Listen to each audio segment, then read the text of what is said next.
What's up, y'all, and welcome into the Jack Vita Show. I am your host, as always, Jack Vita, and today we're going to check in with one of these stars from the new show, Snake in the Grass. As you guys heard a couple weeks ago, we did a few of these interviews to prepare before the episode aired. This new show, Snake in the Grass, on USA Network. I almost said USA Today, USA Network, and I had said that maybe we'd be able to get everyone on together. Unfortunately, that's not going to work out at this particular time, but that's okay because we have really one of our own, because she is the first person, believe it or not, who went on reality television after coming on this show. Because we've had a lot of people who've been on Survivor or Big Brother or The Challenge, and they've come on this podcast, but no one who's gone on this show and known me before going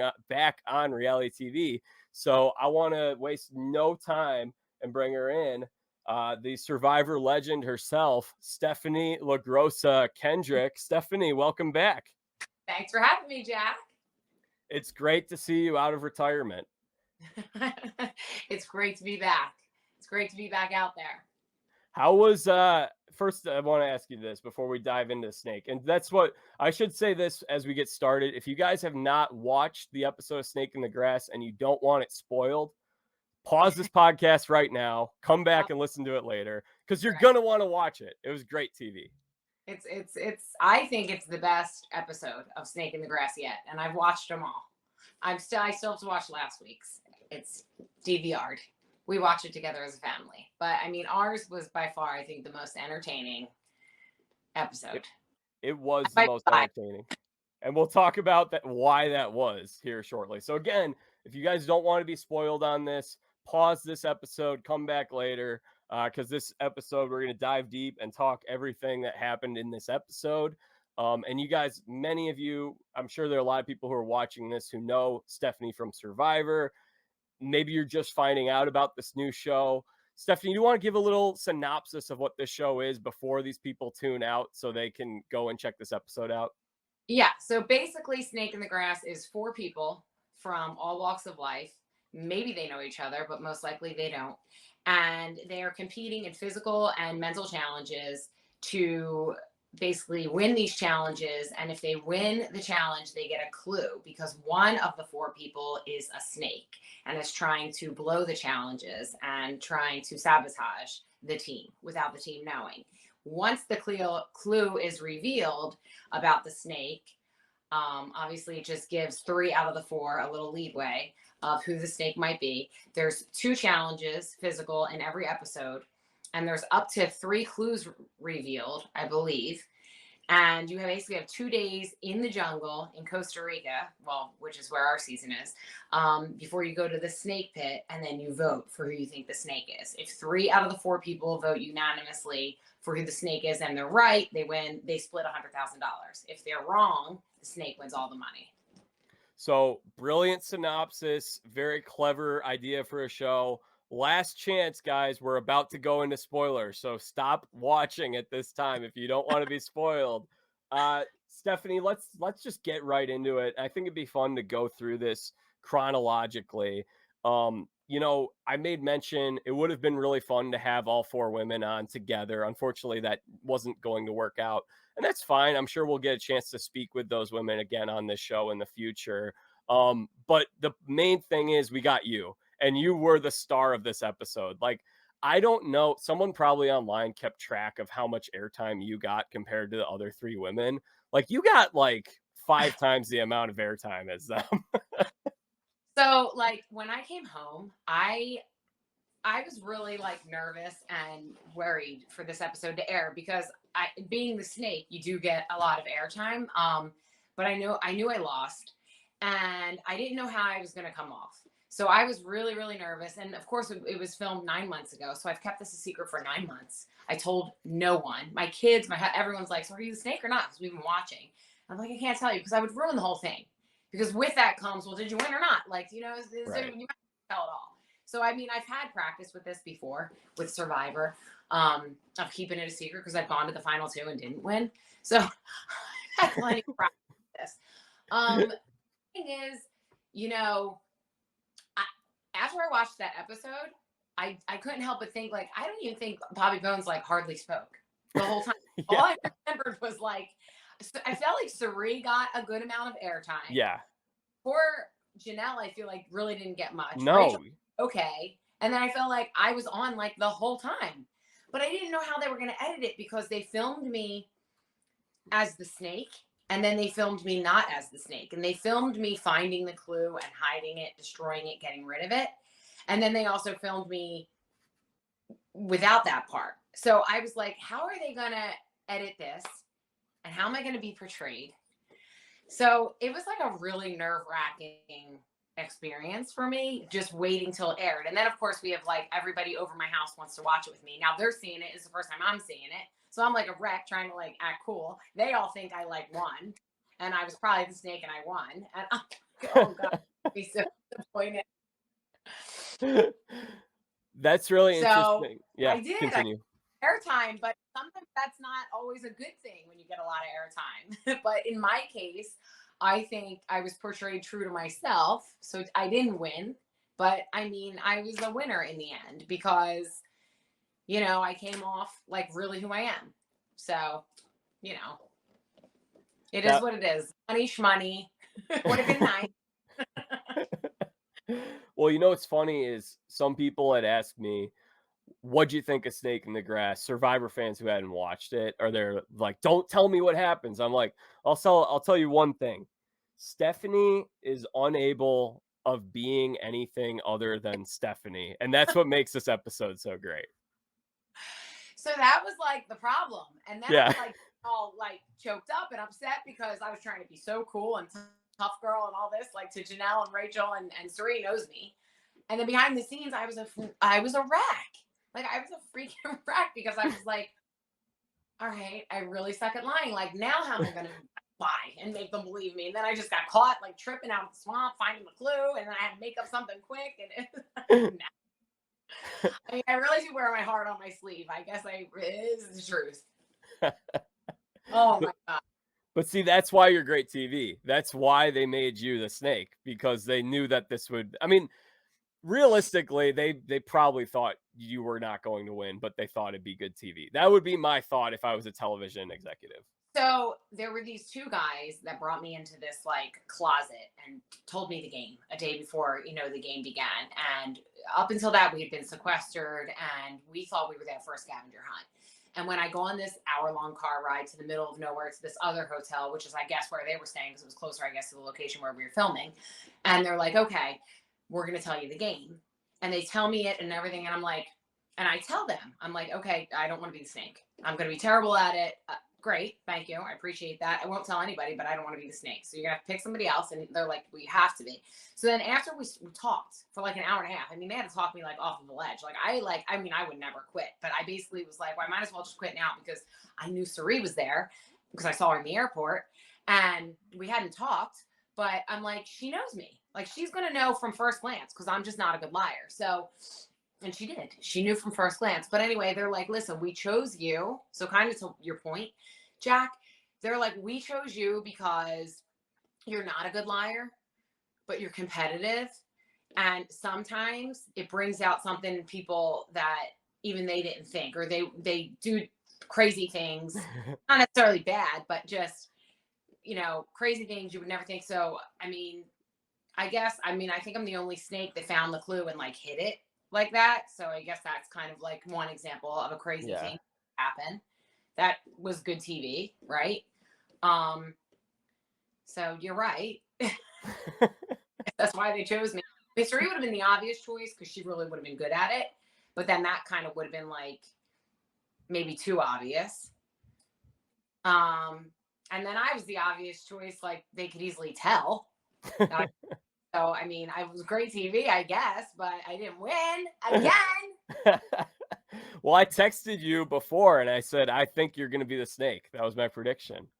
And I had two reasons why I thought that. Number one was kind of like, I was thinking about, well, Cirie, like the same thing. Cirie and Rachel kind of have a reputation of being someone who is not a snake, not saying that, but like they're really good at these strategy games, Yes. right? Yeah. Gameplay, good gamers. Yeah. Yeah. And then you and Janelle kind of have more of like a heroic edit, for lack of a better term. And so I thought, okay, it's going to probably be one of you two, was my guess. And then when I saw the clip of you guys all saying, I am not the snake, when I saw you say, I'm not the snake, I figured you were lying. But that's Yeah. only because I know you. And when Right. we talked last year for the first time, when I had you on the show, I asked you a question. For those who did not listen to that, you guys should check it out. But there was this rumor floating around the internet for like 15 years that when Stephenie was on Survivor Palau and she won the fire making challenge, someone from her cast spread a false rumor that Stephenie lost the challenge, complained, and then made them do it again. And then she won. When I asked her that question, it was a very like, I could tell she like very different from her being like, I am not the snake. I could tell in Right. that you're very incredulous about, no, this is not true. This is right. I And told me that. Like I was like, are you kidding me? Because that fire challenge happened so fast. Like just Stephenie has a flame. Oh, Stephenie wins. Like it was it. I mean, I remember like his left yesterday, and I have a terrible memory, by the way. I only remember, and that's one thing I wanted to remember because I won something finally. And I felt bad because Bobby John taught me how to make fire, and I literally beat him fair and square. I mean, I don't know how he lost that. Or there was like an angel on my shoulder, actually. Yeah, no, that was a great rumor. I was like, what? Where'd that come from? yeah. And so I could tell at that time that you were telling the truth. Right. And that was very different from just the look on your face when you Oh, said, I am not the snake. I am not the snake. Now they did have me say it like 20 times. Like I was like, I'm not the snake. I'm not the snake. I'm not the snake. I'm not the snake. Like so the one they chose was like a more of a guilty type of Yeah. one. You know what I mean? Yeah. Which is kind of interesting that they chose that one because a lot of people that I saw too, like online, they're all just like, oh, you're definitely the snake. Like before that aired. My kids were like, when they saw that preview, they're like, oh mom, you're totally the snake. So funny. Being a bad liar is what I would say a good trait in life, by the way. It is if you decide and choose to not lie. You know, like Yeah. I know people that are bad liars that still lie, and I'm like, well, why are you lying? Like even if it's something stupid, like even my daughter, she's terrible liar, she's just like me, and she'll do something. And you're lying, like you're blinking your eye. I can tell you're lying. Like what are you doing? And she's like, yeah, I'm done my homework. I'm like, you're blinking. Why? You know what's funny is I actually thought you did play it pretty well though after that clip. Like when Bobby says at the beginning, first of all, what's the way Cirie reacts was brilliant, by the way. How she says, like, okay, so one of these people is they already know they're the snake and we don't know. That was, I thought, really, it seemed very genuine. Like that was probably her real reaction. And like I didn't even I wanted to say stuff like that, but I didn't want to get tripped up and be like, so one of these people knows they're a snake, but I like, you don't want to say the wrong word. Like as soon as you say like I or me, and then they're like, you just said me, you said I, you're the snake, like because when you are it and you're trying not to be it, it's very easy to say like the wrong thing. So she genuinely was not the snake. So for her, it was very easy, you know? Yeah. I thought that she played that very well. You did. And then but I actually thought you did a pretty good job when he gave the first clue. And I have the clue here. It says, the young snake went fishing with tackle and bait. She loved to think and contemplate. In school, she joined a squad that had spirit, grew up to speak her mind and let everyone hear it. And you were on the show, they showed you being the first person to say she was a cheerleader. And then you kind of you were looking in the direction of other girls. I thought you played that pretty well. Yeah, because I was a cheerleader, but it was such a low level. It was in like middle school. But Janelle and I think Rachel were legit cheerleaders, you know, when they, were in high school and maybe even more competitively. So who's going to remember I was a cheerleader in 6th grade for the 8th football team? You know, I'm like, I played sports. I was never a cheerleader. So That's funny because that was something I thought about. I was like, oh, maybe you had mentioned that to me at one point before, but I didn't remember. Like, I was like, oh yeah, Stephenie played like a million sports growing up. Like, how would she have time to cheerlead? Even my best friends that were here watching it with us the night it aired, like they thought I was the snake, and then they were like, maybe she's not. And then when I went like running for the clue and got it and destroyed it, some were like, "Oh, you're definitely the snake. Why else would you destroy it?" And some were like, "Maybe you're not, because if like they did like reverse psychology on themselves and convinced themselves that I wasn't the snake." So had I not admitted to the camera, like I had to get rid of the clue because it was legit about me. It said hero and brothers. That I have 4 older brothers and I was on the heroes tribe. Like everybody knows that about me. I had to destroy it. So until I said that, actually my one good friend still, she did not believe I was the snake. She's like, no, you're not. Even after I said it, she's like, you are not. And then our other friend who's like a doctor, he's really smart, brain surgeon. He's like, I don't think she's the snake. I was the snake. Okay. Do you remember? You probably don't. Do you remember what that clue said So specifically? I did not remember at all. And then after the show aired or was filmed, and I was doing like my post interviews before we were getting ready to like leave and fly home and everything, the cameramen and lighting people and producers were like, do you remember, they said, do you remember where you hid the clue? And I said, I don't remember what the clue said. I don't remember where I hid it. I don't remember. I think I put the box in a tree just right next to the tree I found it. So they walked me back through it and they showed me like what the clue said. So now I remember it.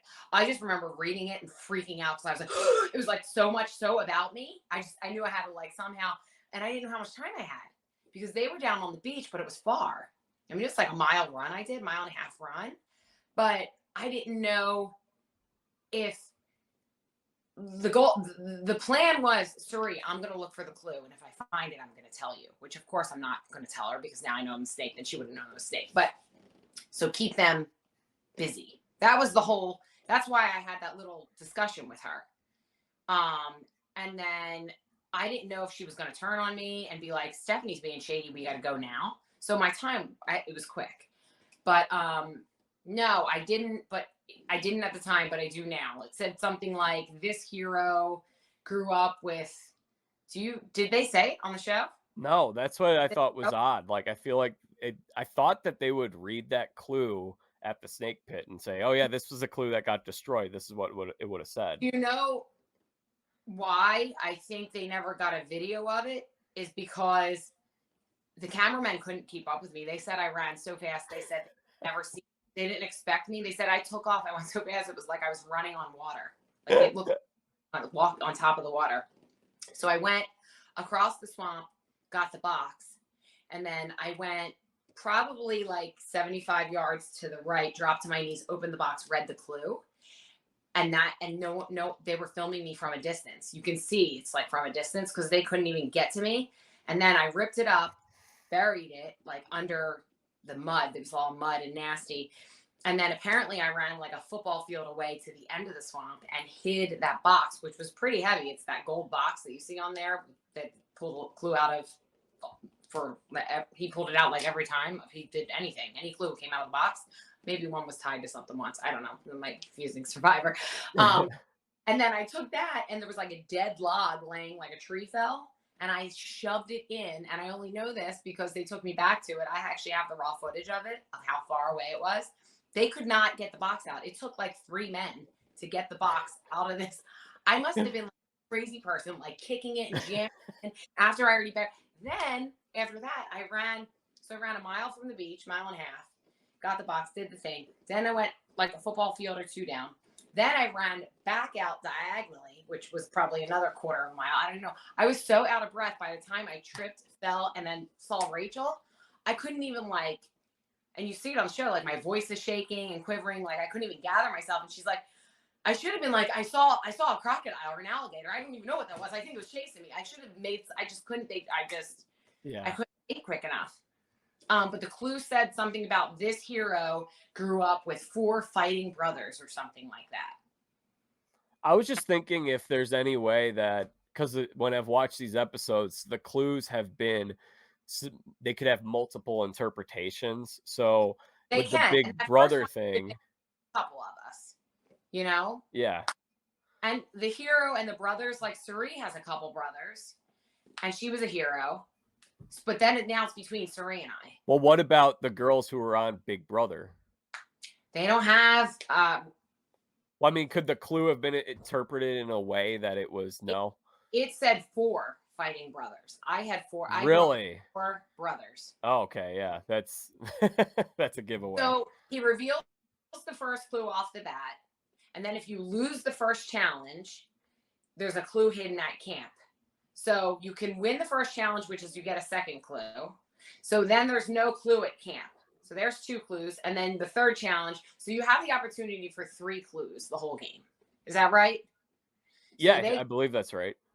They got 2 of the 3 clues because they got their original one. We lost the first challenge. I destroyed the second clue at camp, and they got the last challenge. So they only got 2 clues, but that last one was even completely about me. At what point when I'll ask you about when you destroyed the clue. Were they on to you right at the beginning of that point or what? They were already on to me from the very beginning. There had already been lots of talk.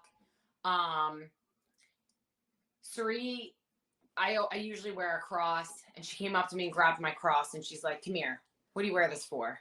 And I'm like, "What do you mean? I'm Catholic, and it was blessed. My mom had it blessed for me, and I'm away, and I just feel like, what do you mean?" And she's like, "Look at me right now and tell me you're not the snake." I'm like, "Cirie, I swear to God, I'm not the snake. I swear on my children, I'm not the snake." That was terrible. That was the first time I swore on them. I was like, cross behind my back. Like, okay. She's like, I don't want to believe you are, but there's just something about your face. You just look funny. She just kept saying there was something like off. My energy was just off. Because I was worried about it the whole time. So she was right. My energy was off. Because normally I have been told I can be the life of the party and I'm fun. To be around and whatever, and I was like, well, I have 3 kids now, and I work at their school, and it's a Christian school, and I can't just be dropping F-bombs and be crazy watching Stephenie anymore. Like, I'm a mom of 3. She's like, no, that's not it. I'm like, I couldn't. So she was on to me, but Rachel was acting really weird. So like Janelle was on to Rachel. So, but the fact that she kept looking for that clue so adamantly, I'm just like, and then when I came out of that swamp and I fell like that, I was so caught up. I mean, I think I said I was over by the latrine looking for it, which I did look back there for it. Or so I said, but I knew exactly where it was because I saw it as soon as I walked into camp. Can't believe nobody else saw it. So that when I saw that, I freaked out. I was like, I've got to get this because it is about me. And so as soon as they're like, let's go down to the beach. I think it's at the beach. I'm like, I think it's at the beach. I think that's a great idea. It's definitely at the beach. It's not here. I don't see it anywhere. Like a liar. So then I said something that they never showed. I said, well, I was overlooking by the latrine. And then in another conversation, I said, well, I had to go to the bathroom. And they're like, you never said you went to the bathroom. And that was such a big deal. And I'm like, I go to the bathroom. I drink so much water. I pee all the time. What are you talking about? No, you never said you went to the bathroom. Now your story. And I'm like, I can't even remember if I went to the bathroom because sometimes I don't even, on Survivor, there's not even a toilet. You just go wherever. What's the big deal if I went to the bathroom or not? So they were just so on to me. And then when they saw me trip coming out of the thing, they're like, Rachel's like, I think she found it. And I think she hid it somewhere. And I'm going to find it. And I'm going to prove it. And I was like a wreck because I was like, that clue, if I didn't bury it, because it was in a million pieces. If I didn't bury it all properly under a really solid mound of rock, and I found a big rock, I put a rock on top of it. I'm like, it's going to go, piece is going to come floating up. Rachel's going to be, look, here's a piece. It says, bro. So they were on to me. Then I tripped coming out and I kind of baffled that. But it's still, I think, to the viewer and what was seen, I still had a good case going because now Rachel was starting to look guilty in some people's eyes because she wouldn't get out of the swamp. She was still looking for it. I was like to the cameraman, when's the next challenge? Do we have to leave here yet? When are we getting out? We got to get that clue. We got to get another clue. So you made mention of this, that once you saw Cirie at the airport before the game started, you knew you're not going to win this thing, essentially. Well, when I saw Cirie at the airport and I hadn't seen her in 12 years, I was actually shocked. And then I was really glad because I didn't know what the game was. Right. So the whole time I was so excited. Like I'm in my hotel room and I'm like doing little mini workouts and we're totally like, they took all of our devices away and I'm totally like just getting ready for the game. I'm like, oh, this must be Yeah. What something. do you do? By the way, that's something. So you're in the hotel for like a week and you just Yeah. watch movies or what? Yeah. So they take everything away. I had my computer for a couple of days because it was like my children's Christmas program, things like that. So they were allowing me to like tune in to like Facebook Live and let people like, but I had like really no communication with anybody. And I hadn't spoken to Cirie except for like a Christmas card each year. At And all. did you have someone running your Instagram at that point? I didn't. You No. just you were just quiet on social So media? I go quiet because I was only gone for 10 days. But it's the filming was on my birthday. So like number one, I had I think 300 or 400 birthday texts. Yeah, I was one of them. You were one of them. Thank you very much. I respond to nobody because then when I finally get my phone back and it like, you turn it on, everything comes in and it's so overwhelming. So did I respond to you?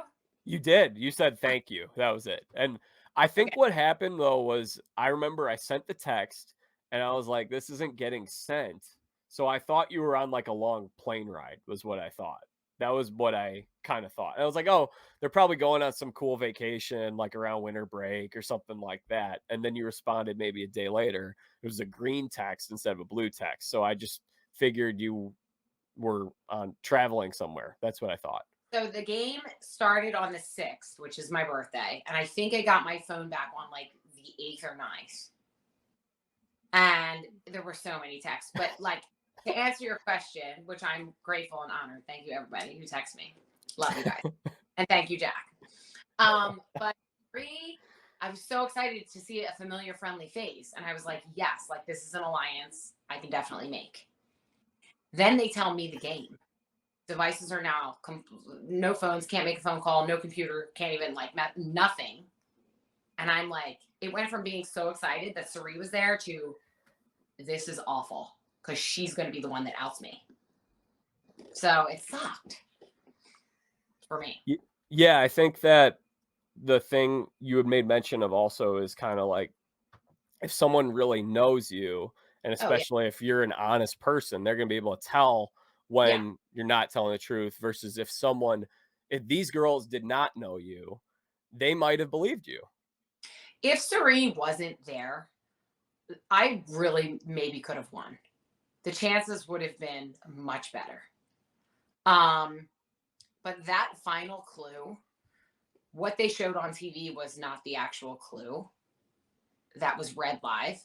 It said something about a pitcher on a mound. And then it also said about temple. And what was the other part? Church. And immediately they all looked at me, which they didn't show. And they were like, it's you. Your husband pitched in the major leagues. He's a baseball player. And you grew up Catholic, always going to church. And you went to Temple University. It's you. That's it. Like, so everything they showed at that final like snake pit thing, I mean, their minds were made up. They thought it was me. So, I mean, I went out with a fight. I feel like I did everything I could as the snake. I thought that on the snake pit thing, when they kind of made it look like Cirie was taking a really long time to vote. Yeah. I thought that was a body double. I didn't think those were her hands because they didn't zoom in. It was like a zoom in on the hands and they made it look like turning to make it look like she couldn't decide. I didn't really believe that. I thought she thought it was you the whole time. She did. She totally did. And it could have been a body double. I mean, they did that all the time on Survivor. Yeah, because I didn't think that was the same color of her nail polish. I'll have to ask her. But you know what? I did ask her something for this podcast. I texted her because I was curious to know from her perspective, how could she tell that you were lying? What specifically were the giveaways? So do you want to know what she said? Yes. What do you think she said? She said I was making a weird face. I make like a face. And then Oh, I pointed at Janelle. I tried to blame Janelle very early on. I don't even know Janelle. And I don't know. All right, so she said, okay, so I could tell she was lying because of the strained look on her face. Ding, that's what you said. She over explained every story she told, and the knife in her coffin was when her story changed about why she was at camp alone. You can always remember the truth, but you can't keep your story straight when you tell a lie. Snake emoji. Right. So what she means by that is I said I went back to camp to use the bathroom. And then when they were like, why are you back here? Because I told Cirie and I didn't want them to know. I was going to try to find a clue and keep it between Cirie and I said, I was looking for the clue, just like you guys. And I was looking, I went to use the bathroom and I was looking over by the bathroom for it. And they're like, oh, now you went to use the bathroom? That's what it was. Like, I couldn't keep up. I couldn't keep the lie straight, is what it was. Yeah. That's just it. Like, that's why I tell my kids, like, don't lie because it's really hard to keep up with a lie. You always remember the truth. It's hard to remember a lie. And then you end up covering a lie and you lie to keep up with a lie and you're covering. It's like, it becomes a nightmare. Yeah. And it's a 10 commandment. And Right. I don't want to be around people who lie all the time. Sorry. That's why we're friends. And it's true. I tell my kids same thing. I'm like, practice what you preach. That was my actions speak louder than words. I have all these quotes that I go by.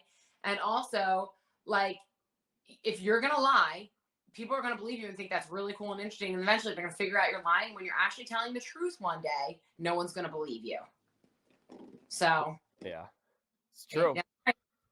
It's true. So yeah, good teaching lesson for your kids to watch you on this show. Yeah, I mean, because they know I'm not a good liar, and they know I'm very brutally honest, actually, inside the home as well as outside. I mean, I'm not. I'm also not confrontational, so I, if I have to be, it's like Rachel and I really got into it on there, and they didn't show it.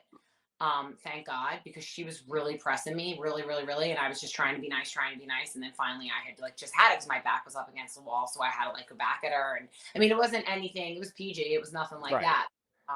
It just got heated, and that's so not me. And I love Rachel.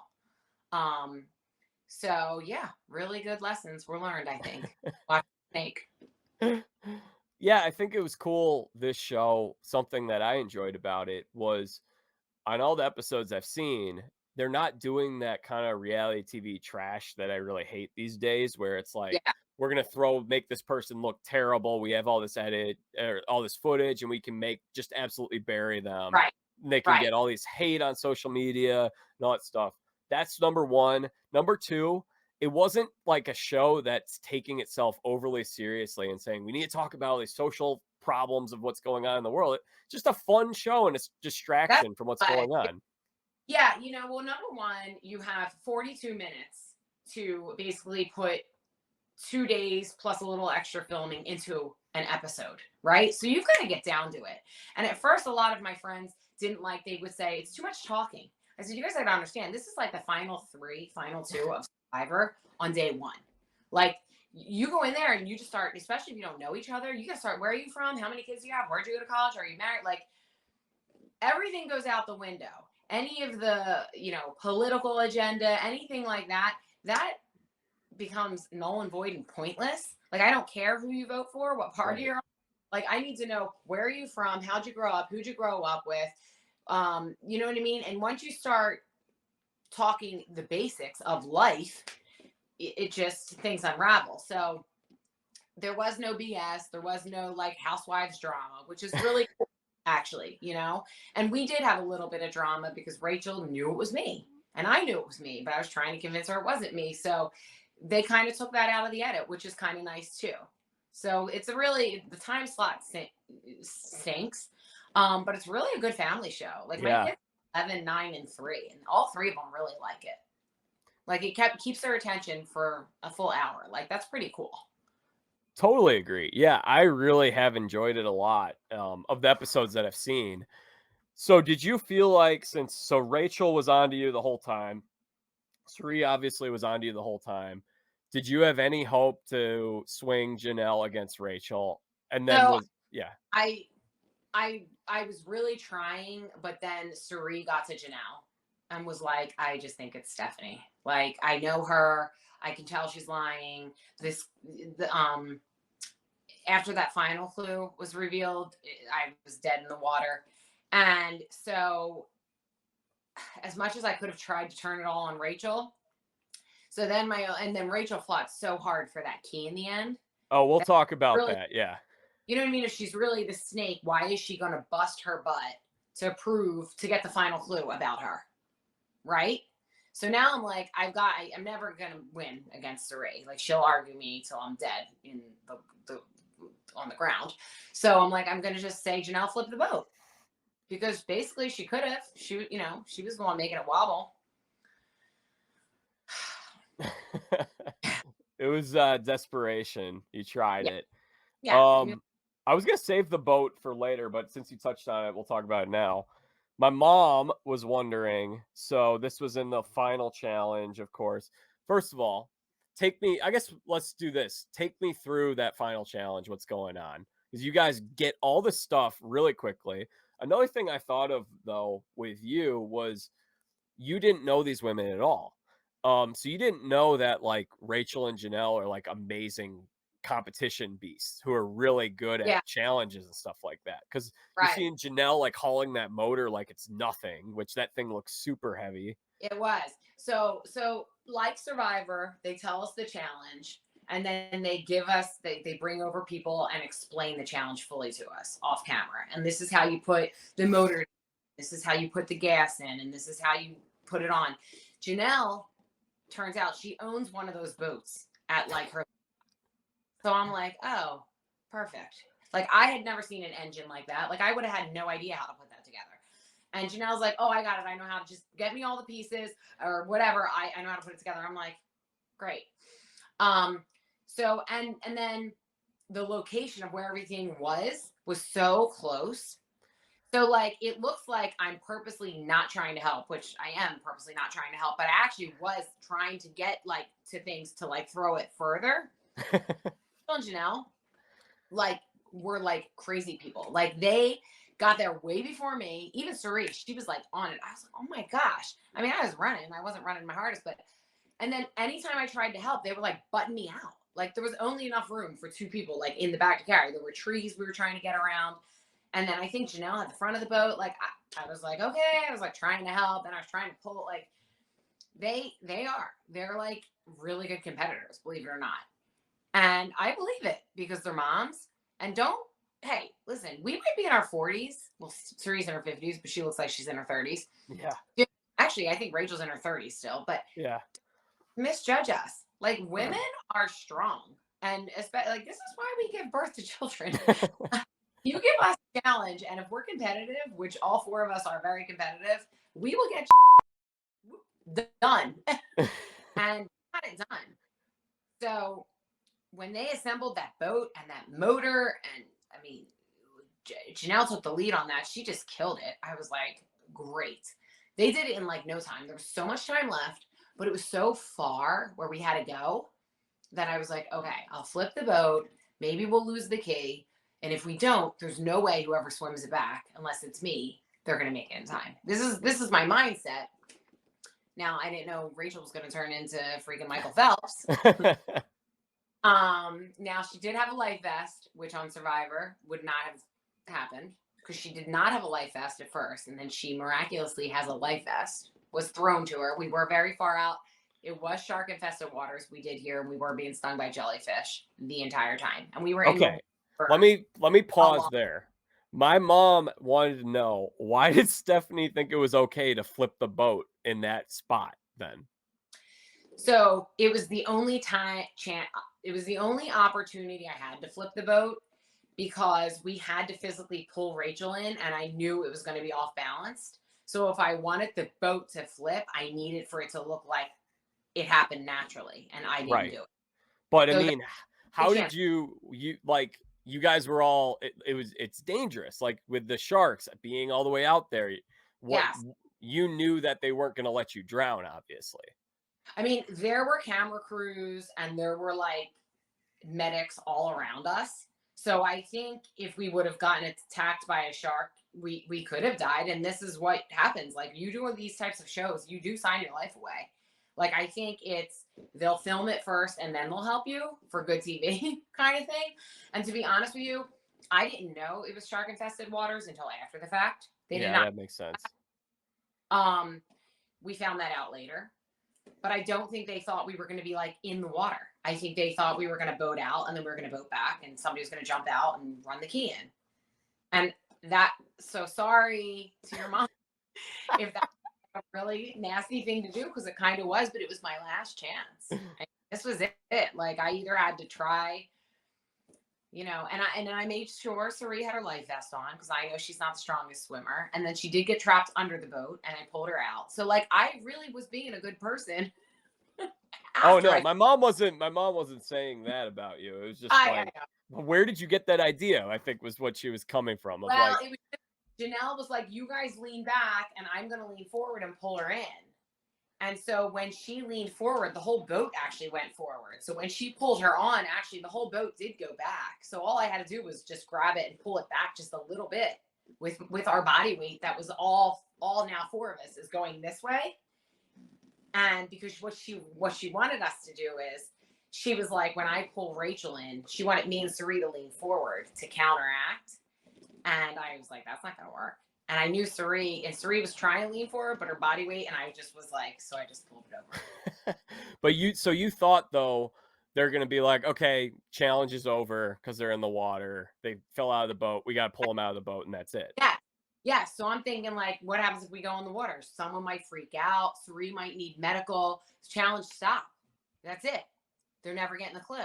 And then all of a sudden, Rachel's swimming. I'm like, give me the key. She's like, you're not. She said, and she screamed a couple profanities at me in the water. They didn't air. And I just laughed. I was like, wow, you're pretty serious about this swimming the key back. I'm like, listen, I'm faster than you as a swimmer. I will get back quicker. She's like, you're not touching the key. Shut the. I was like, and then she's like, can I get a life vest? Because she had snake boots on. They were heavy. Like, we had all our clothes on and it was a long swim. The current was pulling. And so like, they threw her a life vest. And I'm like, I gave them the look of death. I was like, what are you doing? Like, we don't throw a life vest. She's never going to make it back. And she made it back. And then did they like, somehow all of a sudden you guys were all on land and she was still swimming? So did they like boat you guys to land and say only one person has to do this swim? No. So Cirie got boated. Janelle immediately was like, I'm getting stung. She got out. And then once they gave her a life vest, and I still didn't take a life vest, I was like, did I eventually take a life vest? I'm trying to think. Maybe eventually, because she was now kicking for dear life and I didn't have a life vest. And then eventually I was like, all right, well, I'll take a life vest now, because she was like miles in front of me. And no, I swam. No, they did. They put me on a jet ski at one point. Yeah. Because you were on land and So they're probably like, okay, only one person has to do this swim. If one person, It in the time. Yeah. Oh, it was such good TV. It came down close to it though. She only had like 2 minutes left, I think. Yeah, the show said Bobby was counting down. He's like 15 seconds and then she was there, yeah. So that's what it was then. Yeah. It's pretty amazing swim. Like, was that like a mile or what? I mean, I don't know. It was like probably not a mile, maybe a quarter mile, half mile, but it just looked really far. But it was far, and the current and the water was nasty, but she definitely killed it. And then even if they didn't get that last clue, they were on to me. Like, really on to me. So do you think do you know if they thought you flipped the boat, or did they, yeah, you know what I'm asking. When I said Janelle flipped the boat, then Janelle was like, knew she didn't flip the boat. But no, Rachel and Cirie, I don't think knew what happened. I think they just thought like, oh my gosh, the boat just flipped over. It was really like wobbly. And I've been on Survivor where there's like little, what are they called? Those rowboat things. They flip all the time. The catamaran. So canoes. the canoes or the outriggers, like they Yeah. flip so easily. And we've lost flint and steel and all kinds of stuff. So Yeah. it's definitely like doable, like easily doable, like just with waves, currents, things like that. So Did they give you ideas of ways that you could sabotage the thing when they talk to you? no, so they're just like, you can do anything you want within reason. We try not, they wanted me to try to avoid anything too totally nasty. So like my last thing was I can like swim and catch up with Rachel and literally wrestle her for the key in the water. And just as I'm wrestling her, like just let it drop. Um, but then that would have been so obvious too. And that's just so not in my nature. Like if it was to win like the challenge, it is, but it's because I was that I was like, she's working so hard. I kind of just should let her see if she can make it in. When I probably should have wrestled her in the water for it. But yeah, they told me, I could pretty much do whatever, but just don't kill anybody or anything. I love the confessional that you did where you talked about how this is not a reflection of who you are in real life. And then I just started laughing when you're like, so I'm going to fight back these tears and I'm going to go lose that challenge today. I thought you were going to say, like I did on Oolong. Right, right. Well, so I didn't sleep all night, and we did sleep out there, and my mind was just reeling. I just had visualized waking up in the morning, and the stupid clue that I ripped up is going to float up, and I'm going to get caught. So I just was a wreck all night. So I was exhausted. You're hot, you're hungry. I really hadn't eaten at all. And they give you these mini cams, and they want you to like just talk to the camera with no producer around, just how you Yeah. Is feel. it like a GoPro kind of thing? Yeah. Yeah. And it's like on a handle. And I'm just like, at this point, I was playing such a hard game because I'm playing against them. I was playing against the producers. I was playing against the camera people. I was trying to hide everything. And, you feel like you're trying to be too many people. And I only know how to be me. Like, I'm a very real and honest person.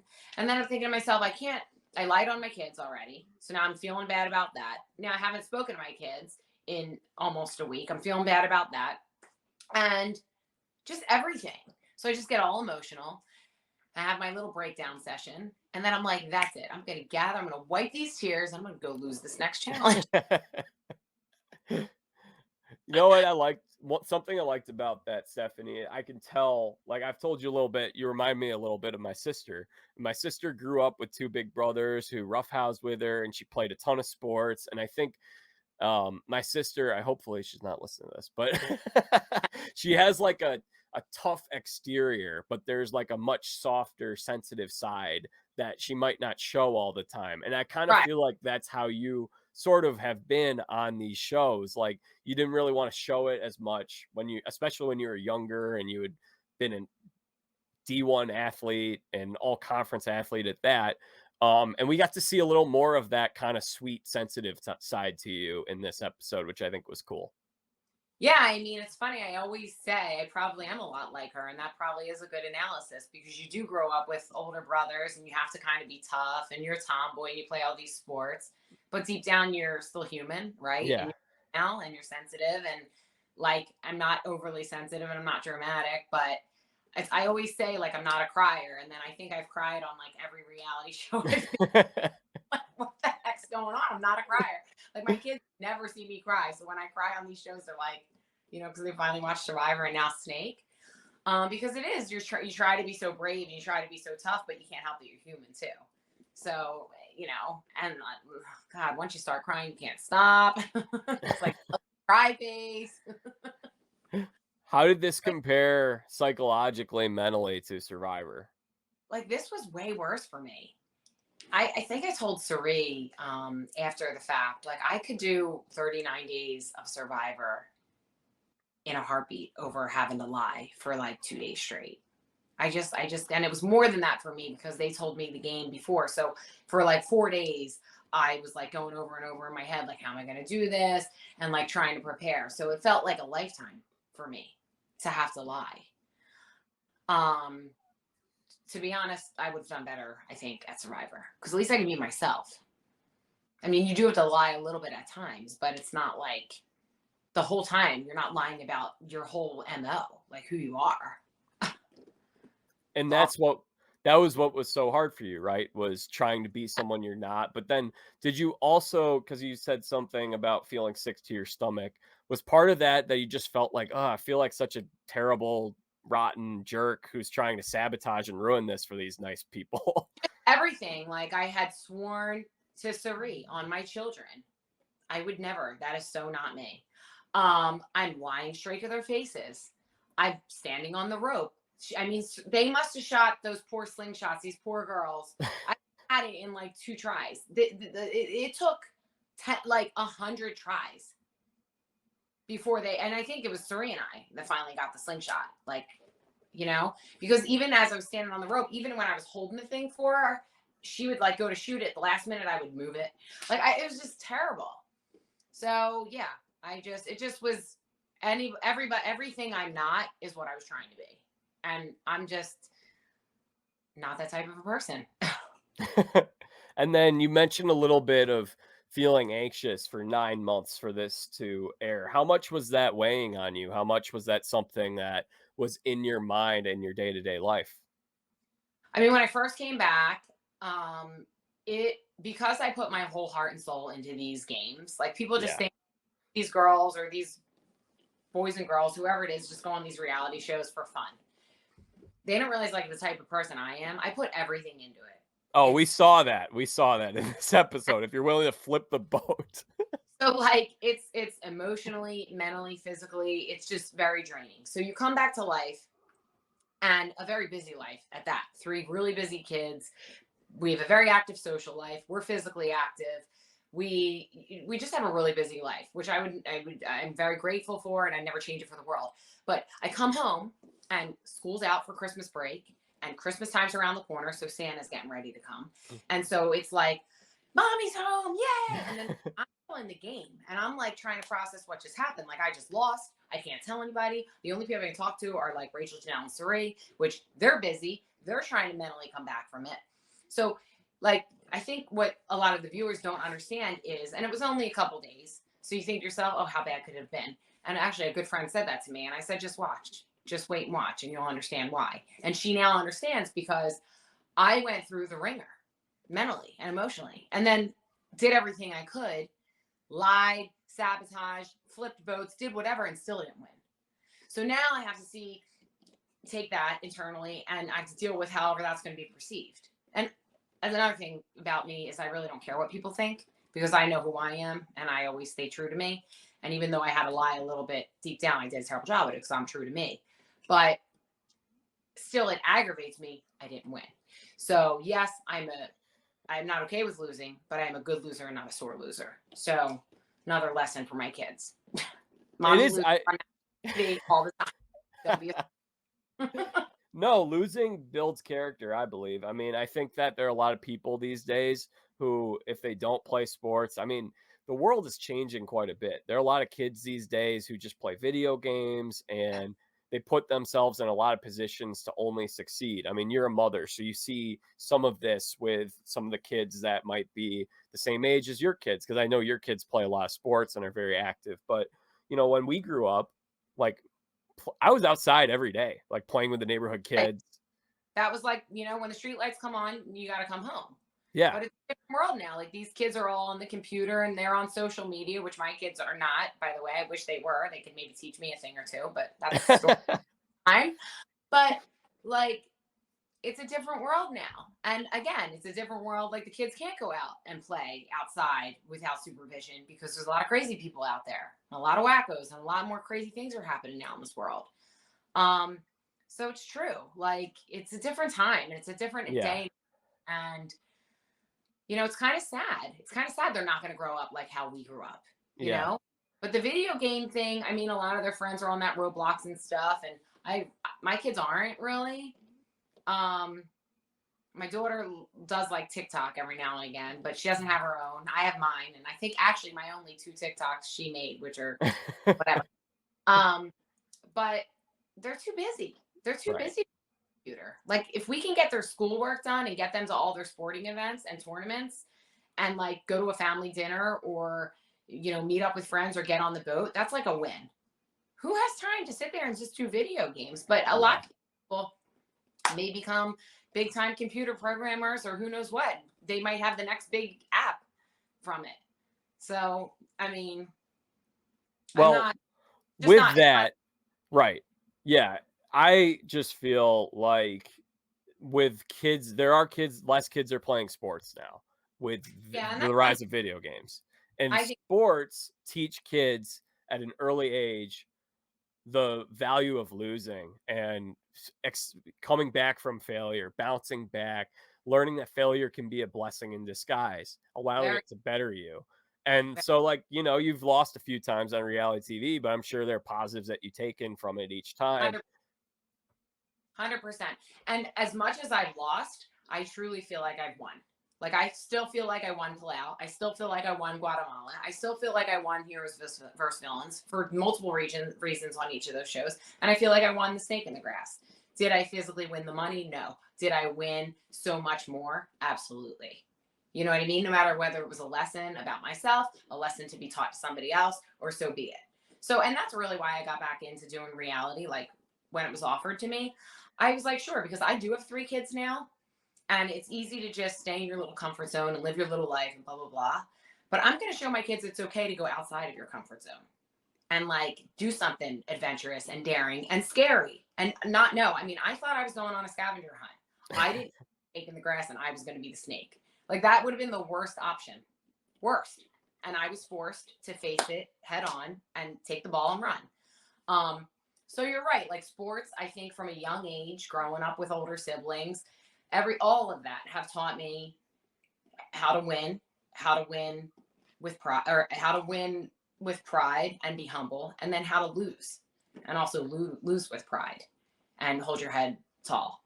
And be a good sport too. Sport. Yeah. So it's all life lessons. I mean, we're just getting into that now. My daughter plays competitive volleyball and my son does competitive baseball, and it's the same thing. Like he wants to throw his equipment when he strikes out. And we're like, no. Like Ryan Howard struck out all the time. He doesn't throw his equipment.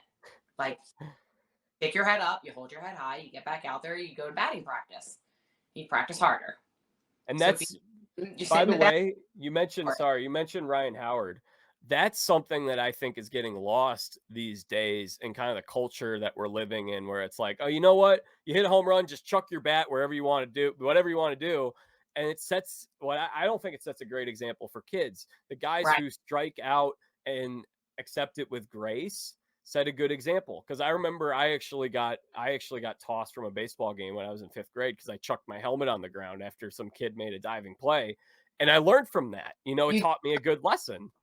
And my son does stuff like that. Now he just turned 9, but there's times he comes in, he throws his glove, and my husband's like, absolutely not. Like, we don't do that. Like and he knows, like daddy played at like the highest level with some of the best guys in the world. Do they want to throw their helmets and their gloves? Yeah, but you don't, because you lose with grace, and that's it.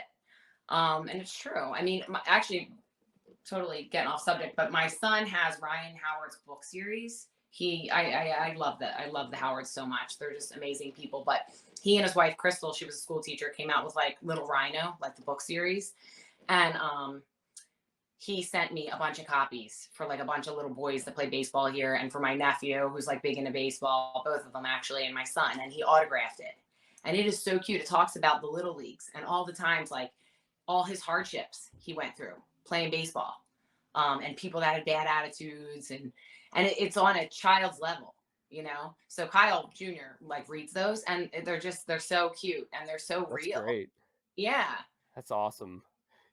But the thing is I think that there are a lot of people now that are kind of wrapping themselves in bubble wrap, and they're not putting themselves in any kind of position where they might fail until they're 30 years old, 25 years old.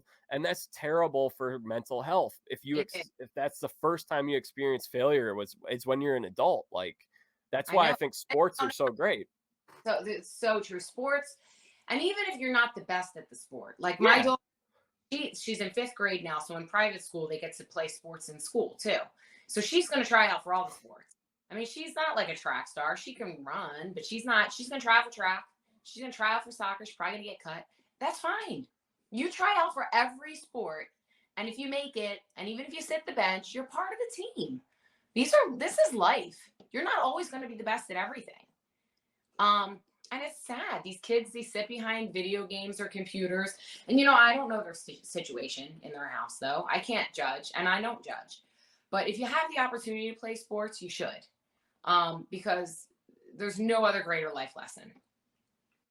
So 0 for 4 now. Maybe you can get that W the next time. What was that? Back to loser Stephenie. 0 for 4. 0 for 4. No, I do think there's a lot of good stuff about this. And I was watching that episode, and for those who are watching, I know Stephenie pretty well, and we've done some of these podcasts together. That was the first time I had met the other 3 girls, was when I had them on over the last couple weeks. So naturally, I was most invested in wanting to see Stephenie win. And so I was pulling for you the whole time, and I was just anxious for you. And I was like, I didn't think, once I saw you're a snake, I'm like, I don't think she can do it. I don't think this is going to turn out well. But so then I saw you lose, and I was just like, oh my gosh, I hope she's okay. And you were like, you're fine. You're laughing about it. You're posting videos of your kids laughing at you. So I think there's really good stuff about that. I mean, again, why am I going to cry over spilled milk? There's no point. It's already spilled. Let's wipe it. Let's wipe our tears and move on. It's a game show, and only one person wins. In this case, 3 people won. But like I said, I feel like I won. I feel like I had a very true to me edit, which I'm grateful to the producers. I think they did a great job. For a first season show, I think they did a really great job.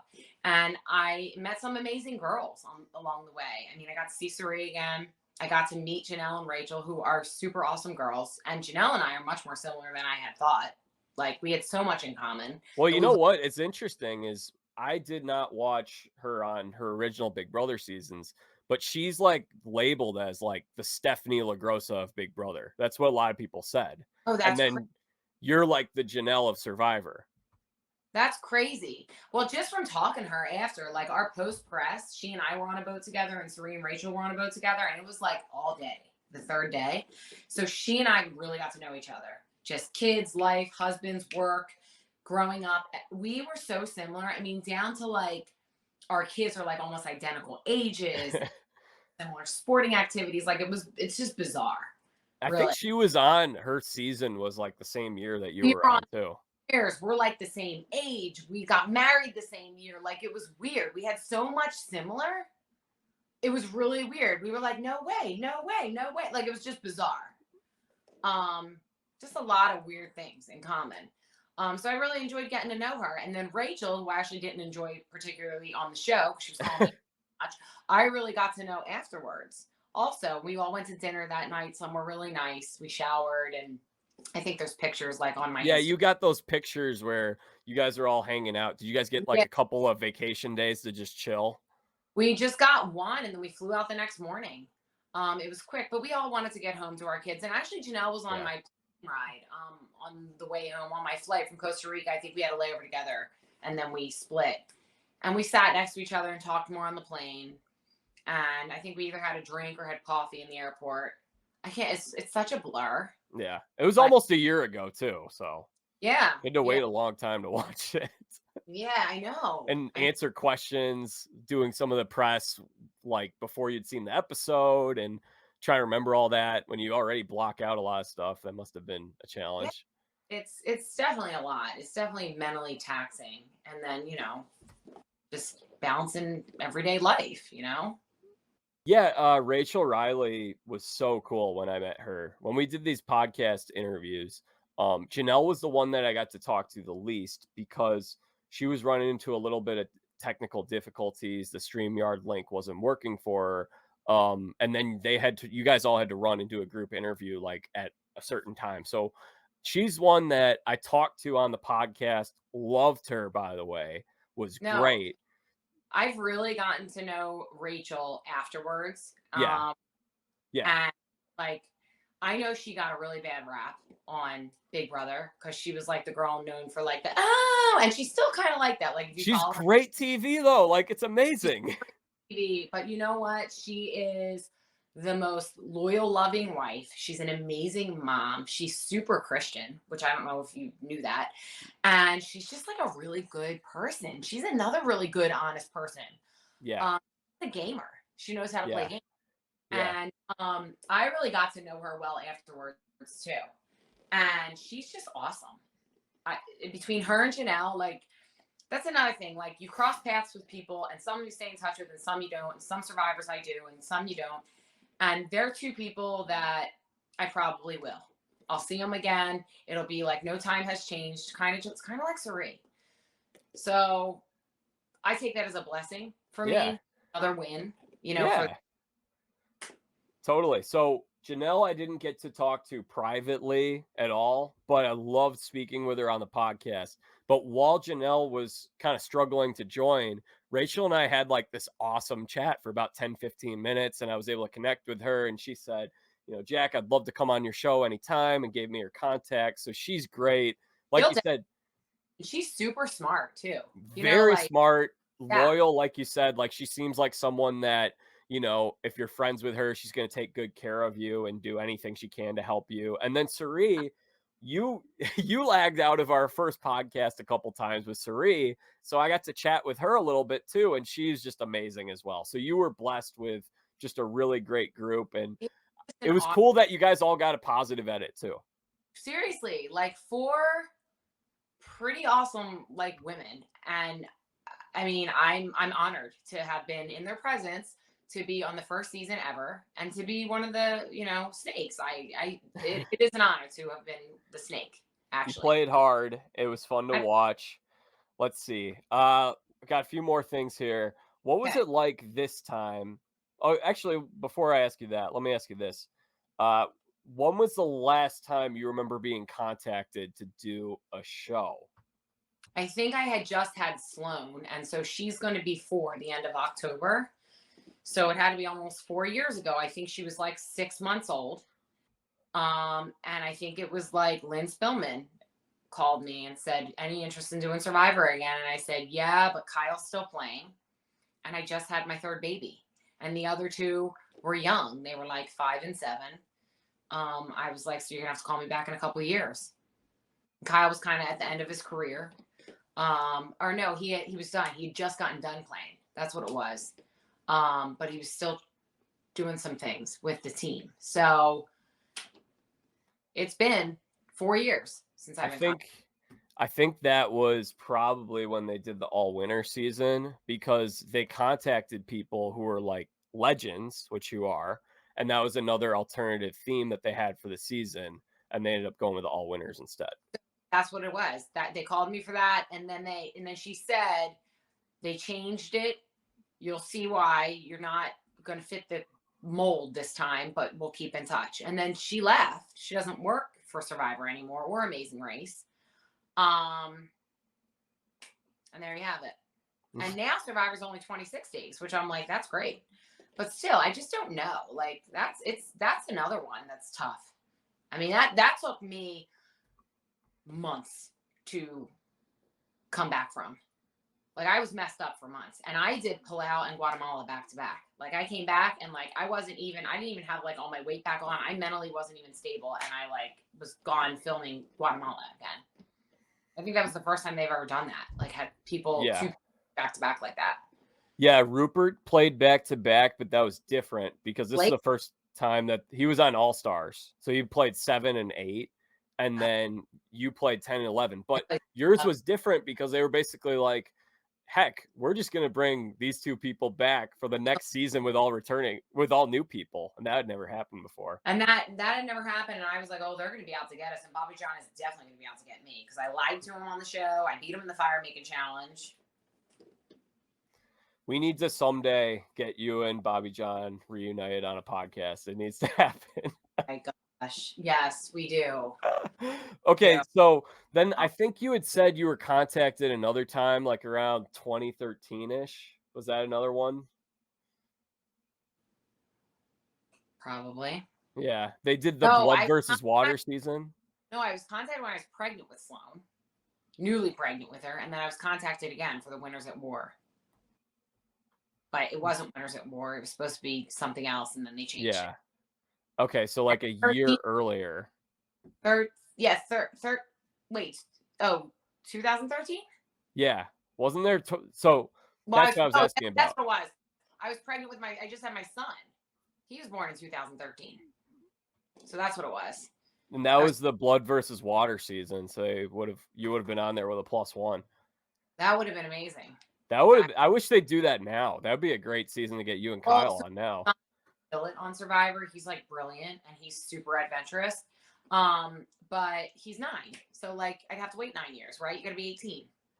What about what about Kyle Sr.? He would be terrible. He would be like no, he would never do it. No. How did it No, feel? race he would be good on. I think we would like kill each Yeah. other. I want to see you and Cirie on The Amazing Race. I think that'd be I great think TV. I would be really good because we both have pros and cons that would be beneficial to each other. We would be like a good team, and we would be hysterical. You guys would be hilarious. You balance each other out well. Yes. And you'd have a story too. Like that's something they always want to cast is people have a story, and it'd be like, Right. you know what? We're from kind of the same part of the country, but we're very different from each other, and yet we have this awesome decade-long friendship.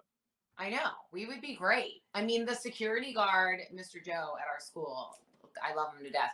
He's like, me and you, amazing race, amazing race. He says it all the time. And I'm like, Joe, I think they want somebody like that was on before. And he's like, well, we want new people. America wants new people. I want to go on with you. I'm like, I'll see what I can do, Joe. What was it like competing as a mom? Did that change the way you kind of went into this game? Once I got out there and was in competition mode, no, but I don't know if it's being a mom or just times are different. People get offended very easily now. And I'm a Philly girl that just says things and I don't mean to offend anybody. I say what I just off the cuff, even to my kids. And then I'm like, I'm sorry, I didn't really mean that. So I was a little more not as loose with my tongue, if you will.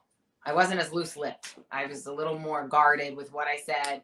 And, Italian Catholic, I drop a few curse words again. Sorry. So I tried to reel that in. But competitive wise, no. Like, give me a challenge. It was harder for me because I was trying to blow the challenges. So imagine that, the like most competitive person ever trying to lose every challenge. That is like torture. So that sucked. I'm like, are you serious? I came here to compete. I can't even freaking compete. They're like, no, you got to lose everything. I'm like, oh my gosh. That was difficult. But being a mom, I just tried to lead by by example, I guess. I just gonna make a joke. You're pretty good at losing on Oolong. Totally. Well, this just fits right in. Well, then I win a lot on Guatemala. Yeah. People choose me and bring me on rewards and everything. So and I catch heat for that too. So I'm like, you win some, you catch hell. You lose some, you catch hell. Like what? But everybody's a loser. Like everybody feels bad for the underdog. So I'm like, all right, bring it on. I'm like the ultimate underdog. Let's go. How did this? I can get. Did the snake pit have a similar feel to tribal council? Oh, so similar. It was bizarre. Yeah, except for those snakes were all real. And like, oh my gosh, really? They were like right there? They were right there. And there were snake handlers that had these big hooks and they would gently pick them up. And to settle them down when they started getting wild, they would put them in pillowcases for a little while to like settle them down because that went long. That went for like a couple hours. Of course, you saw like 5 minutes of it. Just like tribal council, like some night tribal council, I don't even know what time it was. It would be like 2:00 in the morning. We're at tribal council and it would go really long and you see like a glimpse, until they get what they need or they think they got what they need. The beauty of television. And a lot of people were wanting to know why you revealed to the audience that you were the snake. because that had not happened yet before. So they filmed it both ways. They filmed it revealing it, and then they filmed me still, like literally the producer would say, okay, now I know you're the snake because I saw that you did that and you just revealed it to me, but now act like you're not the snake, and tell me how important we got to find that clue at camp because we got to find out who the snake is. So they filmed me both ways, so I didn't know what they were going to air, but I guess it was such a big deal. It was the first time the snake again had found the clue and destroyed it, like the evidence about themselves. So I guess they wanted to air that. So. And did they shoot those confessionals a day after, or were those during the competition? Because you had the GoPro video diary, but then you'd have the other confessionals where you're being interviewed. Were those during the? It was the next day before the snake pit. At Oh, some okay. point. Yeah. Okay. So they basically shot all those at the same time. Yeah, it was still fresh. But it wasn't like that day, because if they would have pulled me after, it would have looked so obvious. Some shows do that. Everything's suspect. You got to watch the producers, the cameramen, where the cameras are pointing, everything comes into play. So even when I'm stepping on the rope and trying to ruin the challenge, I don't want the people on the side laughing and then Cirie being like, what are they laughing at? Are you doing something? Everything comes into play. So you really have to be careful. And then the clues. So for instance, they mentioned that you were a cheerleader when you were in 6th grade and that you went to Temple for a year, even though you Monmouth is probably where you pride yourself. Yeah. So did they have an intensive ask a bunch of questions when you're going through the casting to find out all this stuff? We filled out an extensive questionnaire. Extensive. So I think the clues were already made before the game. Yeah. But I don't know, because I happened to just say Temple and then it was in the clue. So that was kind of I asked that too afterwards. I'm like, do they make these clues up as the game is filming, or how does it work? I actually don't know. But I know out a whole question. Interesting. So I wonder if they had multiples and they swapped them in. Right.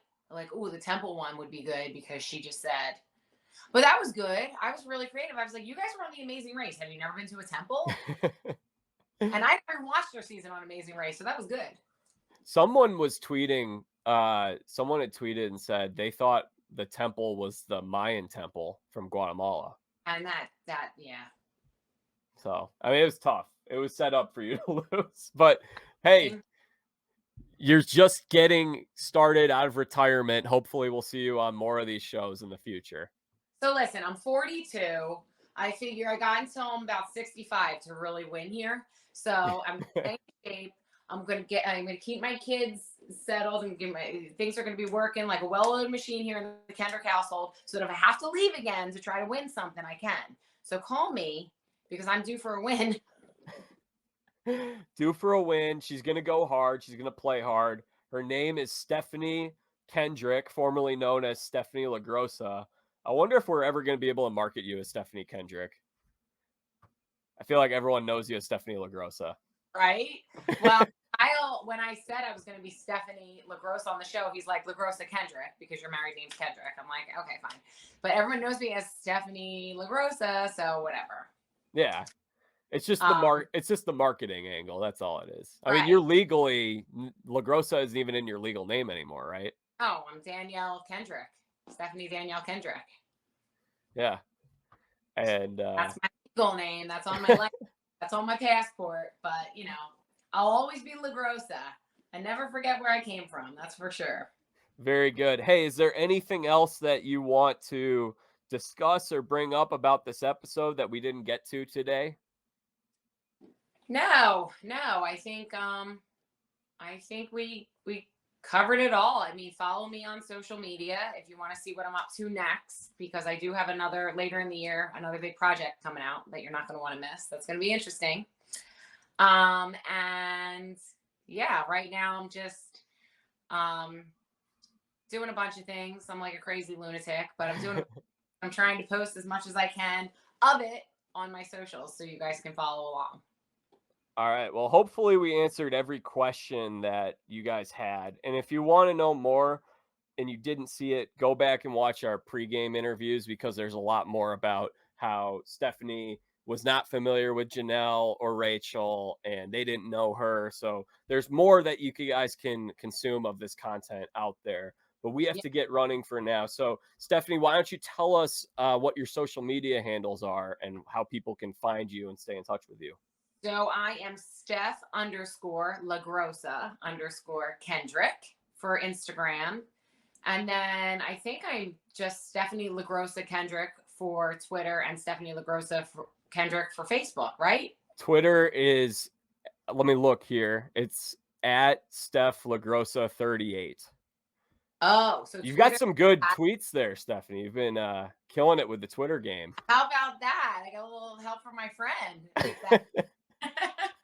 I'm trying, okay? Again, I am not the best with the social media thing. I'm old school. I have a handwritten planner, but I got a good buddy, Jack, that keeps me on my toes here.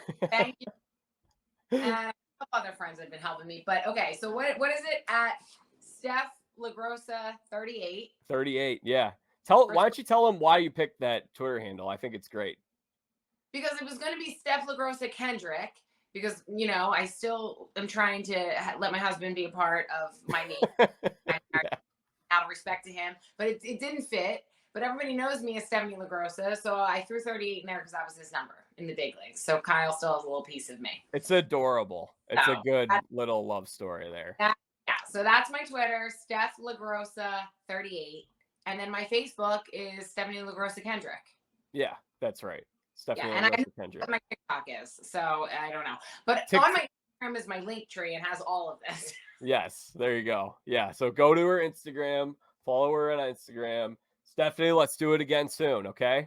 Good, Jack. Thank you for having me. Thanks for coming on. You're always fun to talk to. All right, y'all, that concludes today's podcast episode with Stephenie Kendrick. Stephenie Kendrick, by the way. I would love it if we can one day have her known to the world as Stephenie Kendrick. Until then, however, most of you will remember her as Stephenie LaGrossa. Either way, she was a blast to have on. I always enjoy my conversations with her. She and I hope to record some more podcast episodes in the future. So be on the lookout for that. I'll be posting about it when we have stuff in the works. It was a lot of fun when we spoke with Cirie a couple weeks ago. So maybe we'll do something like that in the future where we bring on a guest and we talk together, or maybe I'm sure we'll do another episode like today where we talk some more about her time on reality TV and sports or whatever. But she's a talker. She's a joy to have on. She's a lot of fun. So hopefully you guys enjoyed that. And like I said, it's a bummer that we weren't able to have all four women on, but you know what? It allowed us to dive deep into this episode with Steph, and I'm thankful for that. I think it ended up working out really well. And like I said, we hope to have those women on again in the future. I'm sure we'll talk with at least a couple of them sometime soon. Maybe not like this fall, but maybe next year. So yes, thank you all for tuning in. I will be back later this week, catching you up on this week's baseball news with Bob Nightingale, the legendary baseball writer who's over at USA Today. I'll be putting that episode on Sports Illustrated's website. You guys can check out my work over there with Fastball. Just Google Sports Illustrated Fastball. It'll come up, or SI Fan Nation Fastball. 40 stories a week. I've already done 12 for this week. And yeah, so we'll have a lot more good stuff coming out. And then, yeah, be on the lookout for more content. Okay, you guys can follow me on social media at Jack Vita Show on Facebook, Twitter, Instagram. And if you guys like today's episode of the Jack Vita Show, please subscribe on YouTube, Spotify, Apple Podcasts, wherever it is that you are listening to this podcast, wherever you listen to podcasts. Hit subscribe. Until our next conversation with Bob Nightingale, I'm Jack Vita. Bring in the dancing lobsters.